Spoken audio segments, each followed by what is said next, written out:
Hi there. Welcome to SaaS Unbound podcast. I'm your host, and Dana, head of growth at SaaS Group. Serial acquire buying wonderful SaaS businesses to take them to the next level. And here I chat with inspiring founders and experts to get an inside scoop on how they made their business success. And today with me is Malte, literally with me in the next office, CPO and CEO of AirFocus. And Google it, the most handsome man in Hamburg. Oh no! Welcome to the show. Thanks, Anna. I didn't know you would use that. And now I have to clarify. It was a joke by one of our SEO people to put me on as the first on Google for Hamburg. Now, and this goes live, and like boom, this post just gets it visibility again. Yeah, luckily I'm not on Tinder. All right, well, let's get going, and I think we'll start with your background and how it all came to AirFocus in the first place. Cool. Yeah, so I'm one of the founders of AirFocus. I'm a product guy. I started AirFocus 6 years ago because I was really battling bad tooling and literally bad product management, and I was trying all the tools on the market to have the company that I was working for with a more modern approach to product management, and I miserably failed. Tried every tool, didn't work, and I became from then on a tiny bit obsessed with this whole topic of how tools can help product managers become better at their craft and how they can build better products. And we started with a little prioritization tool back then, and we have now evolved into an end-to-end product management platform. And I recently learned that the single biggest problem that AirFocus apparently is solving with our customers is multi-product road mapping. So I learned that the mid-market and enterprise companies that we are targeting, and that they apparently struggle a lot with aligning all these different roadmaps within a large organization, and to kind of align all these cross-functional teams around this shared product strategy. So apparently we're in the business of multi-product road mapping these days. All right, so your customers help you find where you are and what is the biggest problem that you're solving. That's perfect. So what about so you told me a little bit about the the background and the inspiration, but what were the first steps? Like, how did you even get to building an actual product and not just something that would help you in your previous job with doing what you were doing? Yeah, that's a great question. I mean, I didn't start this with the goal in mind to create a company. I just was very curious in this problem and started building a tool in the nights and on the weekends as a side project. And then I didn't even dare to think about how to really pull this off with a real company and a real team.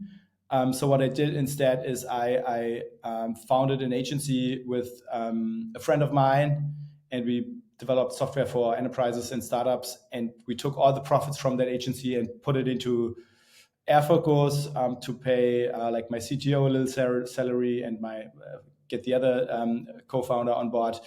It was a very messy time. It was also the time when my first child was born. And we learned after 18 months or so that this doesn't really work. We running an agency on the one side during the day, and then this well-working product and startup on the other hand.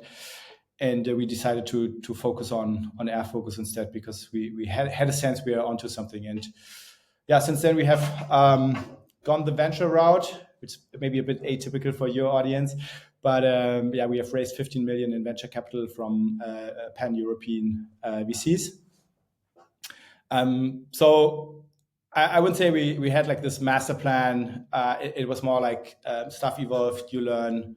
Very, very product management style, right? You start somewhere with an assumption, and then you see and you adjust. Right. Well, maybe a weird question, but how do you know when to latch onto an idea? Like how did you know that AirFocus will be your focus?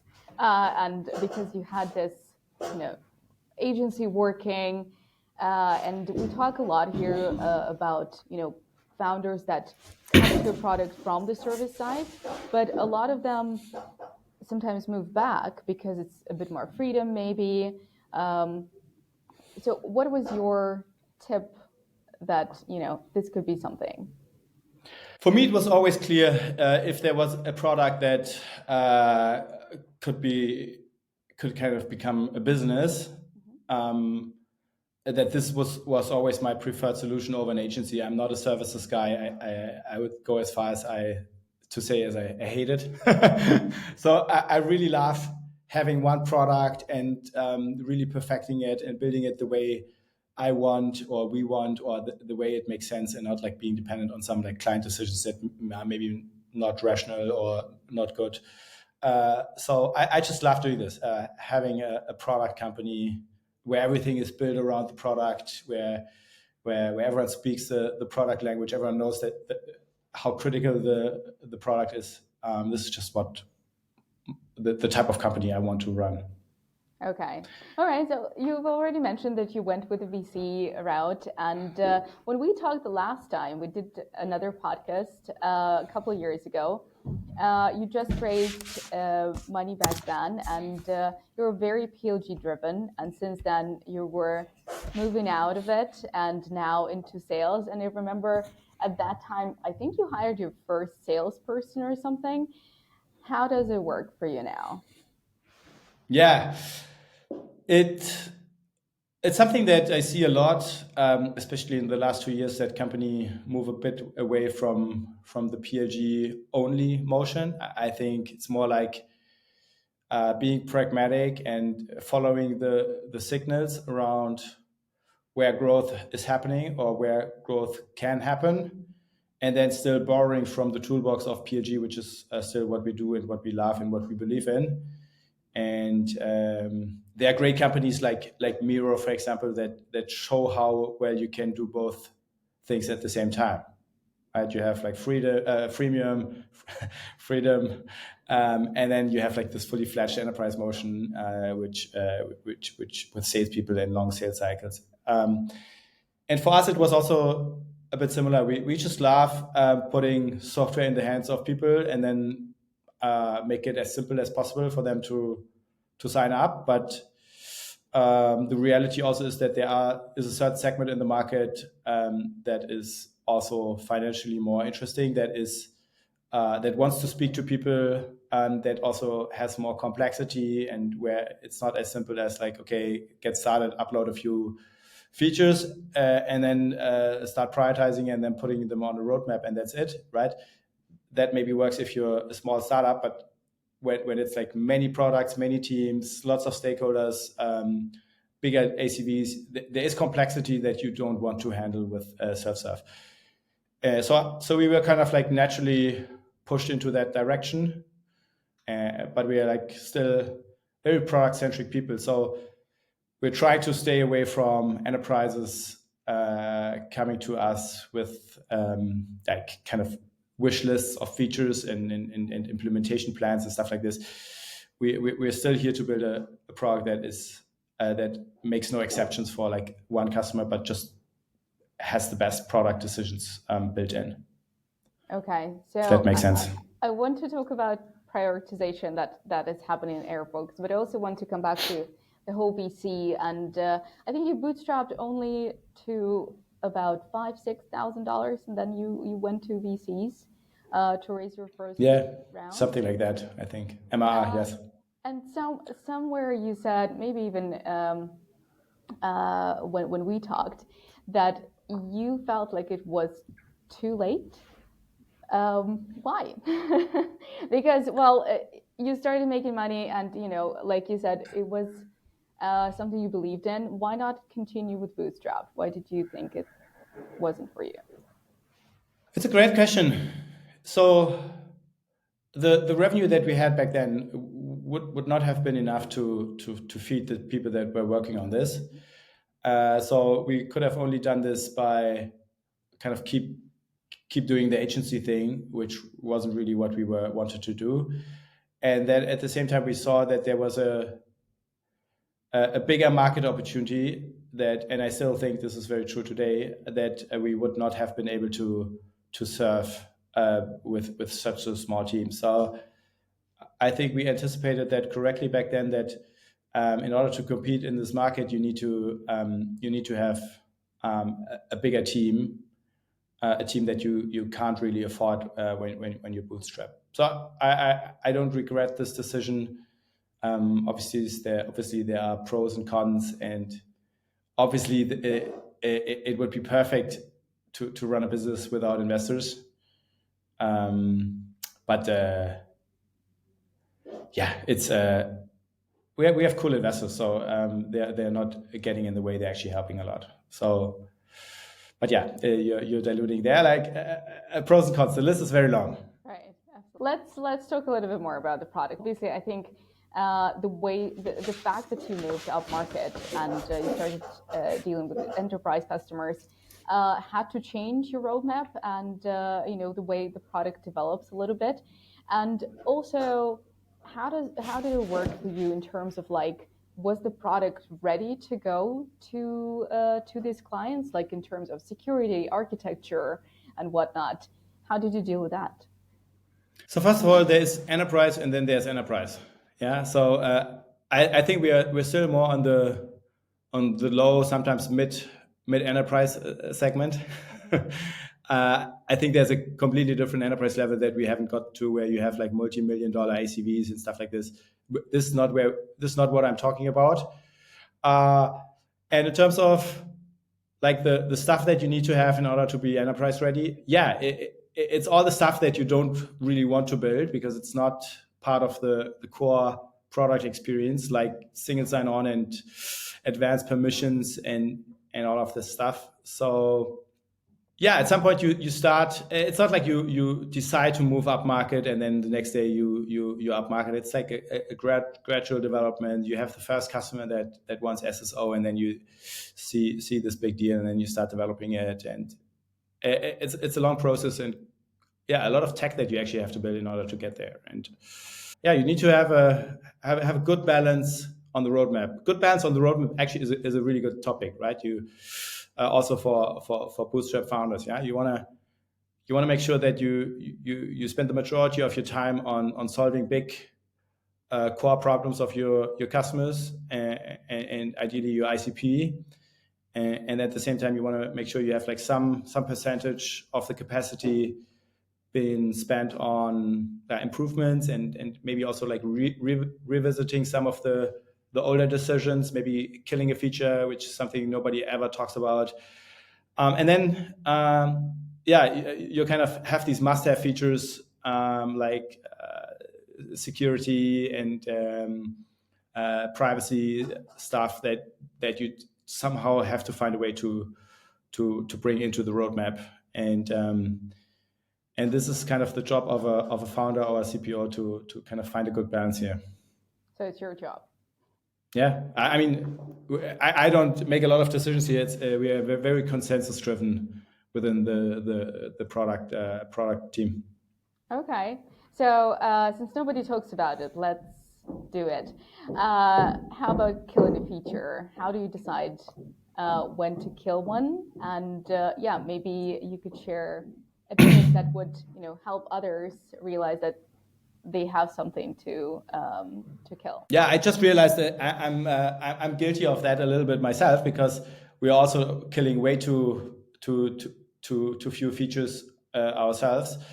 I would say the same bucket as killing features is improving existing stuff. And in terms of killing features, I would more refer to the Lenny podcast by the HubSpot founder, because they had in the early days, I don't think it's true anymore, but in the early days they had a rule on the product team, which was for every new functionality that you launch, you have to kill another one. So this kind of kept the product slick and simple. But it's tough. It's something that people should spend quite some time but it really starts with measuring success of the stuff that you have shipped. Yeah, and it's and the natural instinct is to build something, ship it, and then never revisit it. And you have to be really ruthless on putting dates into the calendar for like a certain time after you shipped something, to really make sure you check in and kind of continue on this forced exercise to measuring the success.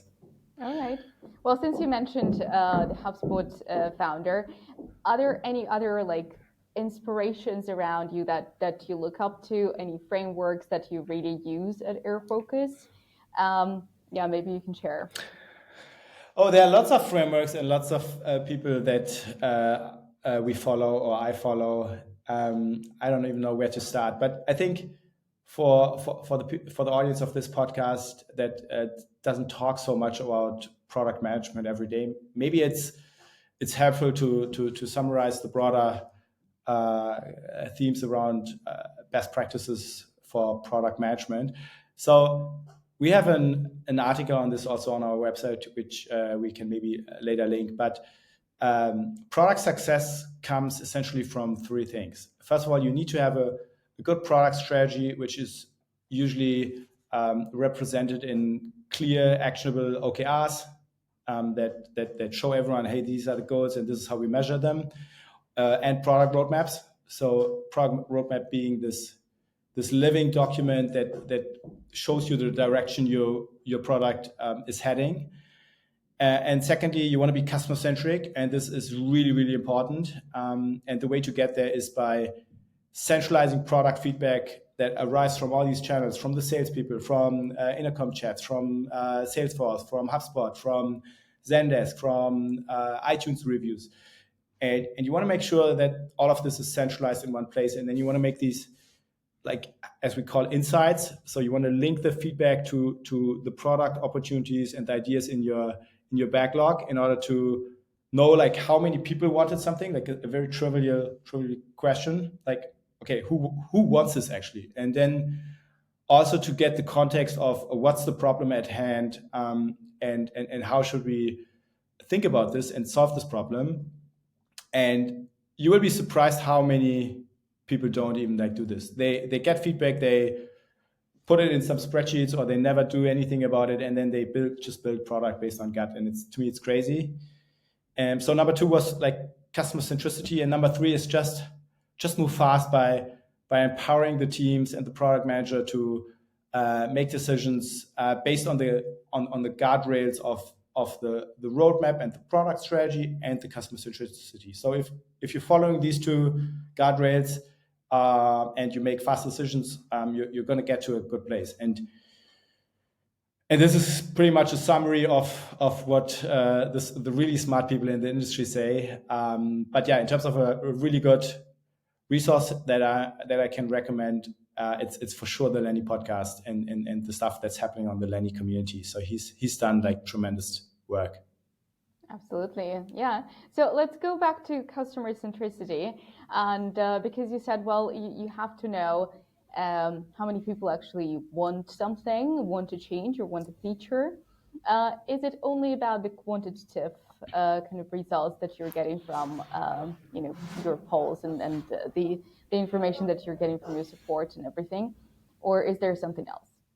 No, you're completely right. It's much more than that. It's like who's a given feedback piece coming from? Is that like your ICP or someone, just some user or some customer or some prospect? There's like a complete methodology around how to do all of this. But I'm a big fan of just starting somewhere and linking the individual feedback pieces without like much overhead and processes to the product work. This alone is a really good starting point, because then you can always go back and see, okay, this is what people actually want. And this is also a lot of work, but luckily in an age of AI, you can get some help here. All right.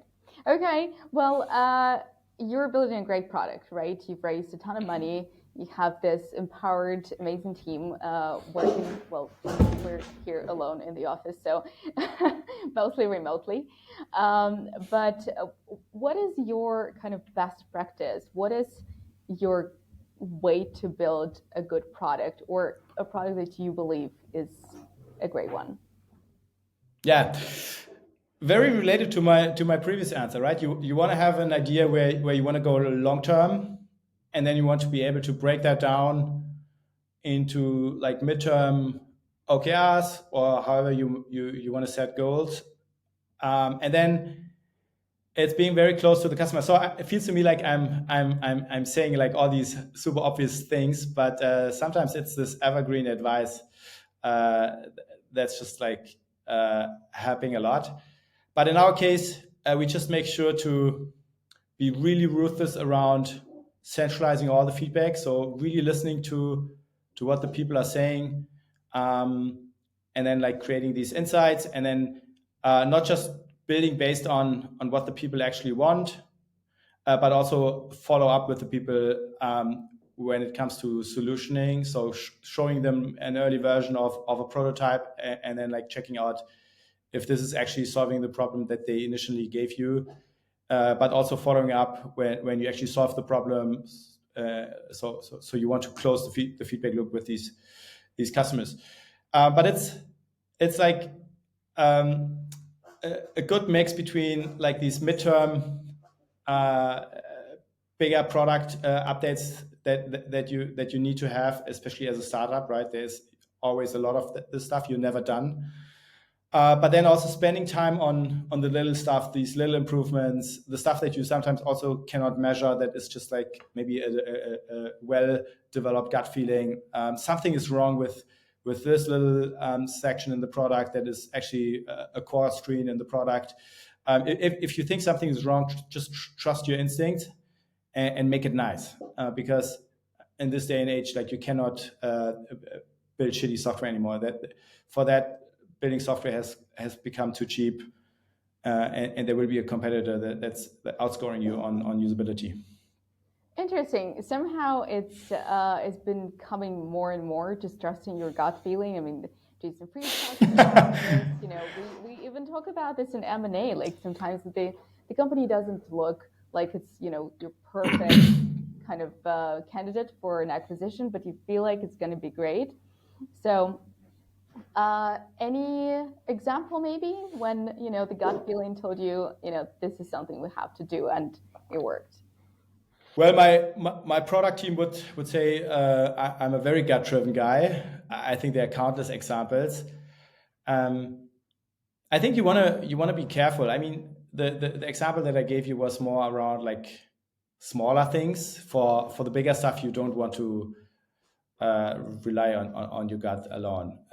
That's why you want to look at the data. You want to have like qualitative interviews. You want to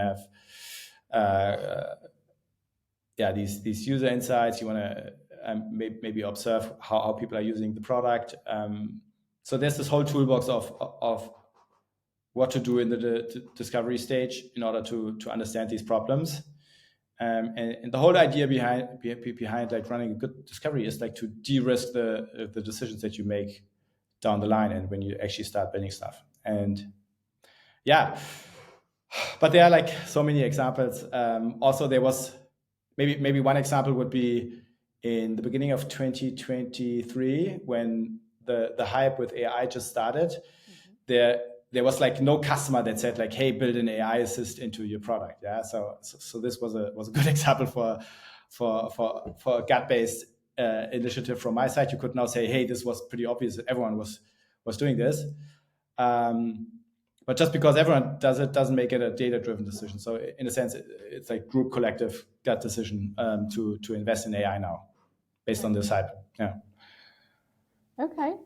All right. Yeah. So we mentioned it a little bit briefly at the beginning, the fact that, you know, after you decided to move up market, you're a bit more, well, not a bit more, a lot more sales led. And what did it take you to like move away, or at least start adding the sales motion? And leaving PLG as just a value add to trying to still get the feeling of freedom to your customers? So I think it's not so black and white. I would also not consider us sales-led. I would consider us probably product-led sales, something in between. So we still use a lot of the original PLG ideas. And I think without a good product, we would not exist anymore. So investing in the product experience and also giving it to the people very early on for free. So providing value before you capture value, one of the core ideas of PLG. This is still 100% true today. It's just that the onboarding is more efficient and just better in this kind of hand-holding approach with sales for these for this new ICP of ours, which is just happens to be more upper mid-market, low enterprise market. But yeah, it's been quite a journey. We have I don't even know, like 15 people in sales right now, and doing really the full spiel from like outbound to a revenue ops optimized CRM, like the whole thing, yeah. And it's been a quite a journey with lots of mistakes. And I think if we would ever be to build a second product-led sales-oriented company, we would be like 3 times faster with building and scaling a sales engine. All right. Can you mention a mistake, maybe? I mean, it starts with people. Yeah, who do you hire? How do you hire?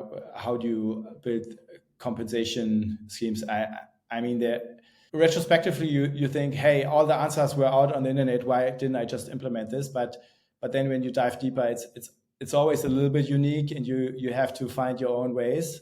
Very very similar to how we approach our customers by building a modular product management platform. We're the only ones that provide a toolbox for product managers, rather kind of giving them an opinionated software where we say, hey, we have the best product management software in the market. Now you adapt your whole company to our software. This is not how we work, right? We adapt to you. And the same is also true for building this the sales organization. There's always this 20-30% percentage that is just unique to you. Right. And they are like, if you have never done it before, you can hire all the consultants in the world. You will make a lot of mistakes because you're moving so fast. Yeah. I think adding sales-led to your PLG motion is a bit tricky. Especially when you started in 2021, when the market is super hot and there are literally no salespeople out there, and you're hoping to get anyone. Yeah. So.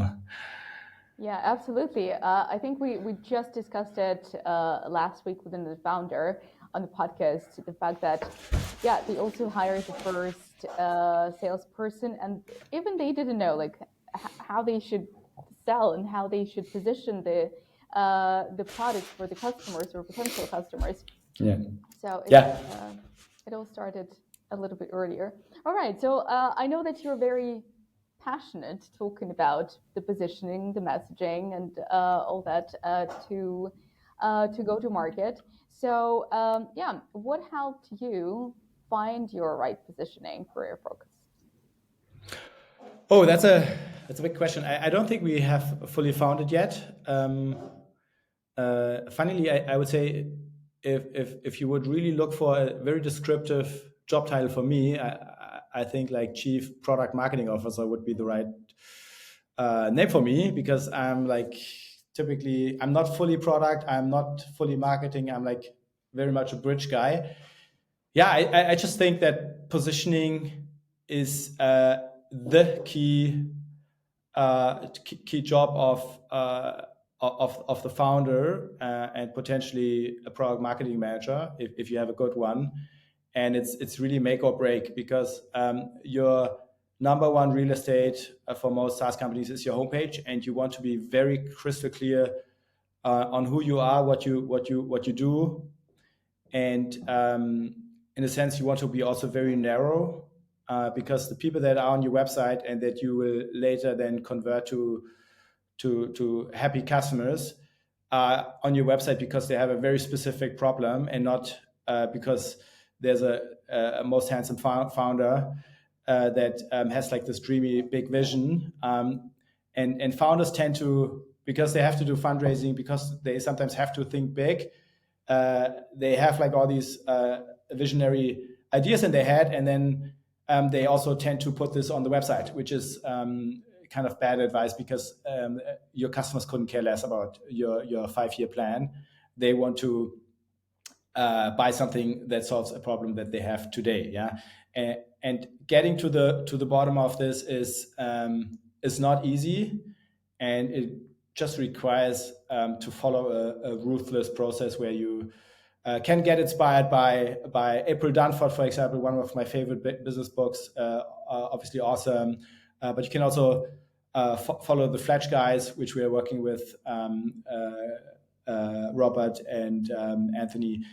And yeah, the whole idea is like figuring out who you are, what you're good at, and how to communicate that, and then consistently forcing yourself to be very narrow and very, very clear in what you're doing, and not like be so fluffy. I mean, you probably know this best. You spend a lot of time on SaaS websites, and how often do you go to a website and you have no idea what this is about? It's like buzzwords all over the place, and this is the kind of problem that you should avoid. You want to be very specific. Hey, what are we here to solve? And you can do it like we have done it. Like for the very first years, you just find a gut based approach where you orient yourself left and right with, okay, this is how the competitors are doing, and this is how I think we're doing it a bit differently. And then you maybe find your unique spicy angle to this like macro problem, and then maybe some different benefits and a bit of different visualization. But that's maybe like a good starting point. But at some point you want to run a proper process around this, which involves like literally interviewing customers and really getting to the bottom. Okay, what is the number one problem that these people have right now? And then once you do like 10, 20, 30 of these calls, you will find these patterns in what they're saying of why they are on your website, and in what is the buying intent, right? And that's what you then need to build your positioning around. I think you're absolutely right. Well, first of all, yes. So many SaaS websites just look completely identical, and like you have to actually dig for some specific information on what they're trying to solve, especially if you're early stage. But then I think founders at this level are just so afraid of losing money and losing potential customers. Then how do you say no to a customer that maybe not your ICP, and maybe even ask for a feature that you never wanted to implement in the first place, but hey, it's your first revenue? Be pragmatic, figure it out. I mean, there are also dirty solutions to do this from time to time without making the core product worse, right? You can build custom features from time to time, and then just only roll them out to that one customer. It's very dirty. You don't want to do it too often, but it's the little sins of founders that we are all guilty of. Yeah, absolutely. All right. Well, it's really great to see that after 2 years, you're as motivated and as in love with what you're doing as before. But what's so far? I don't think I had this question the other time. What has been so far the biggest win and the biggest failure for you, or for Airfocus? I'd say the biggest win is that somehow we were able to hire people and build out a team that is culturally really well working. Mm-hmm. So I don't know what it is, but I would say the simplest way to describe it is it's like a no asshole policy. So it's all nice people that you enjoy hanging out with, and they are kind of these no ego signs all across the company. And if you have a good idea or a good argument, you can always bring it up, and then we go into intense discussions about anything. And it doesn't matter what's your job title here. It's only about like the idea. And if you kind of approach this as a team sport, where it's really like necessary to show your muscles and to veto something or so, I think that's a very strong thing to have, but it's also very fragile, right? The moment you move away from this and you hire a few of the wrong people, then this will bite you in the butt in the midterm. So I think we got this right. I'm super happy about each and everyone on the team, and I know from a fact that this is not always a given. Like some companies have made mistakes here, and it's hard work to repair this. Biggest failure. That's a good one. We don't make any failures or any mistakes. I have to pass on this right now. I don't know. We'll think about it. Sure, no problem. But well, I'm also glad that it doesn't come up right away, right? Maybe. Yeah. It's not something super obvious. Okay, yeah. That's great. So the last question will be about a hack, right? It can be anything, can be something that helps you get up and come to an office even when there's nobody else here. It can be about building a great product or building a great team culture. I think this may be a hack for founders and something that I'm also not really good at yet. I think you really want to block yourself 2-3 hours per day to work on concepts and thinking and writing and the stuff that you never have time to. And I don't know, it's very individual when you will be able to squeeze in these 2-3 hours that I ideally kind of also like not interrupted. But if you do that, you will be surprised how much you can create in these 2-3 hours per day. And I'm still like constantly optimizing how I do it.